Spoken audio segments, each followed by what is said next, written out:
Hi, we are Group 1. We're going to present about type and algebra of matrices. This is our group members. This is Ilya, this is Nadia, this is Patricia, and Maisarah.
Matrices is quite complicated.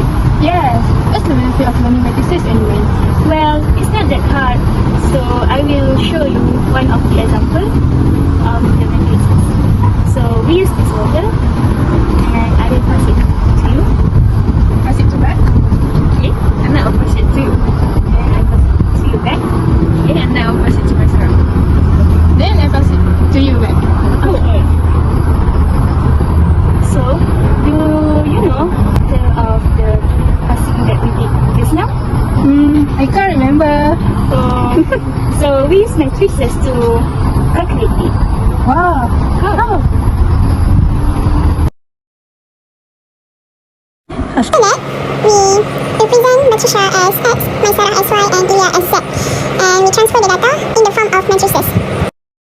And we can get the total of passing, which is 8 passes. Today we're going to learn about type of matrices. It's a rectangular array of numbers enclosed between brackets. There are 8 types of matrix: column matrix, square matrix, diagonal matrix, row matrix, upper triangular matrix, lower triangular matrix, identity matrix, and zero matrix. First, let's talk about row matrix. Row matrix is matrix that consists of only one row. In real situation, we could use a situation where cars are parked in a parking lot. As the cars are arranged in a row, we can also call it a row matrix. Next is column matrix. Column matrix is a matrix that consists of only one column. Other real-life example that we could use is the label in a building. As the labels goes out vertically, it can also be considered a column matrix. The third one is square matrix. A square matrix is a matrix that has the same number of rows and columns. Let's look at the Rubik cube. Its facet is a square matrix because it contains the same number of column and row. Like many other matrices, it could exist in various dimensions such as 2 by 2, 3 by 3, and so on. The fourth one that we have is the zero matrix. A zero matrix is a matrix which every element or entry in it is consists of 0. The fifth one that we have here is the diagonal matrix. A diagonal matrix is a square matrix whose non-diagonal entries are all zeros.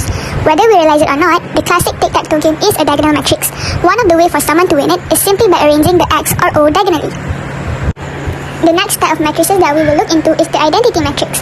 Identity matrix is a diagonal matrix where all its diagonal entries are 1 and the other entries are 0, and it is denoted by the letter capital I. One of the ways to obtain an identity matrix is simply by multiplying a matrix with its own inverse. So we move to a triangular matrix. A triangular matrix is a square matrix in which elements below or above the diagonal are all zeros. We have two types of triangular matrix, which are lower triangular matrix and upper triangular matrix. For lower triangular matrix, is a square matrix whose all elements upper the main diagonal are zero. While upper triangular matrix is a matrix whose the elements below the main diagonal are 0. Assalamualaikum, my dear. How are you? Alhamdulillah, I'm doing just fine. My dear, I've been spending too much money on food. I need to save up my allowance, but it is hard for me to keep track on what I'm spending. Do you know how to solve this efficiently? Well, you can use matrices. Matrices? How?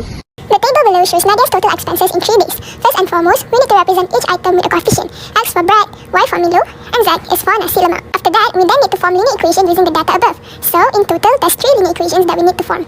After forming those linear equations, we then need to represent the data in a matrix form, like this. Using the letter A to represent the matrix of the items, X to represent the coefficient X, Y, Z, and B to represent the total, which is 6, 10, and 8, we form the equation AX is equals to B, and then we added A inverse to each side, so we will be left with the equation X is equals to A inverse times by B. As we've seen before, in order to obtain the value of X, Y, and Z, we need to find the inverse of matrix A first. To do this, firstly we need to find the determinant. How to do it? Simply choose any row or column that you like. After that, multiply the cofactor with the element as well as with the matrices left after you cancel out the row and column of the element, like this. So you will be left with 1 times by 2 times by 4 plus 1 times by 4 times by 1, and you will get a value of determinant of 12. After that, we need to find the adjoint, which is basically a cofactor that has been transposed. To do this, use the same method as we did with the determinant just now. But this time, you don't need to multiply with the element of the matrices. So we will get a cofactor which is 4, 12, negative 8, negative 2, 0, 4, 1, negative 6, and 4. Yay, we're done! No, not yet. You need to transpose it, remember? So, like we learned just now, transpose means row becomes column. So our adjoint will be 4, negative 2, 1, 12, 0, negative 6, negative 8, 4, and 4. Yay, we're almost there. Lastly, to find the inverse, we will use the formula 1 over determinant A times by adjoint. So this will be 1 over 12 times by our adjoint matrices 4, negative 2, 1, 12, 0, negative 6, negative 8, 4, and 4. You multiply this and you will get. However, always leave your matrices in the simplest fraction as possible. So, back to the equation that we did just now, X, which is coefficient X, Y, Z, equals to A inverse times by B, which is 6, 10, and 8. After you multiply this, you will get the answer. So, value of X is 1, Y is 2, and Z is 2. So, we know that each bread costs 1 ringgit, and Milo and nasi lemak each cost 2 ringgit. Oh, thank you, mother. Bye. Now, let's look into operation of matrix. We have 3 types of operation, which are addition of matrix, subtraction of matrix, and multiplication of matrix. Addition of matrix is possible only if the order of the given matrices are the same. For example, matrix A is of the order 3 by 3, then the matrix B also have to be 3 by 3. Addition of matrix has its own properties.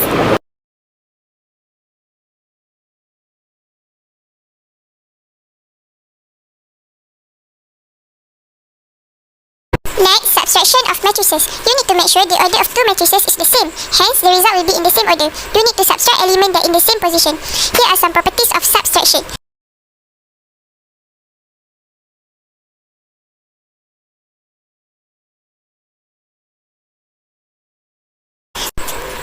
For multiplication of matrix, we must multiply matching members, then sum them up. The next one is transpose matrix. It's easy. You just need to change the row, become column. Bye! Thanks for watching.